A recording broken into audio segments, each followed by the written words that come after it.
What's up YouTube? Today we're going to talk about the sumo deadlift bottom positioning, because that is really going to dictate the entire lift, and this is basically how to sumo deadlift, but it is only going to be about the bottom positioning because that's the most important thing about the sumo deadlift. If you want a full in-depth guide for the entire lift, I can also make that at one point, so let me know. And really, the biggest mistake I see when people are doing a sumo deadlift is they're starting with their hips too low. They're trying to stand upright because they've seen Yuri Belkin and they've seen too many guys that are standing upright in a sumo deadlift, so they think that is the best way to do it.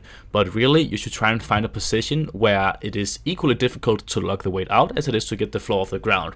But if you're too upright off the floor and your shoulders are too far back, your hips are too low, you have too much knee bend, it's going to be super hard to get the weight off the floor, and the logout is going to be relatively too easy for that. So here you'll be able to see the issue come in a real actual lift. This was 2 years ago-ish when I did a 277.5 kg deadlift for a new national record, and I started off way too upright, and that resulted in me not being able to get the weight off of the floor. So I compromised my positioning in my shoulders rolling too far forward, and then I was barely able to lug it out.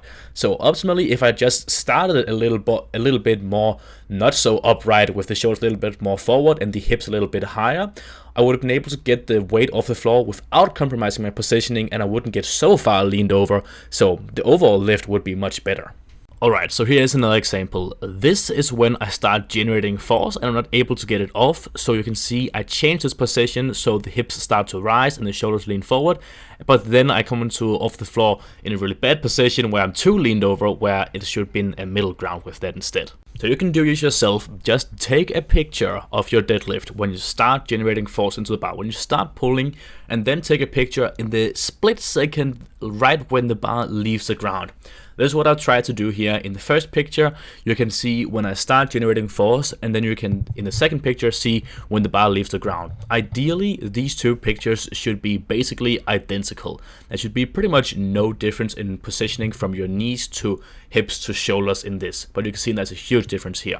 So if you could get these two to be 100% identical, then you at least have a very consistent bottom positioning, and that's super important.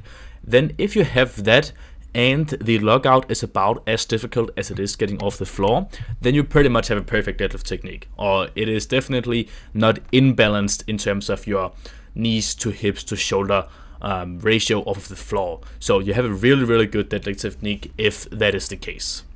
The one caveat to this is it's probably never going to be 100% perfect, and if it is, you might just be leaning towards the logout being too easy. If you can maintain your position 100% perfectly, there is going to be some very slight changes in position. You can also see my shoulder position changes very slightly when coming off the ground in the side view of the deadlift when it's extremely heavy, but as long as it's not completely unbalanced in terms of you can lug out like 30 kg more than you can pull off the floor, then it's all right.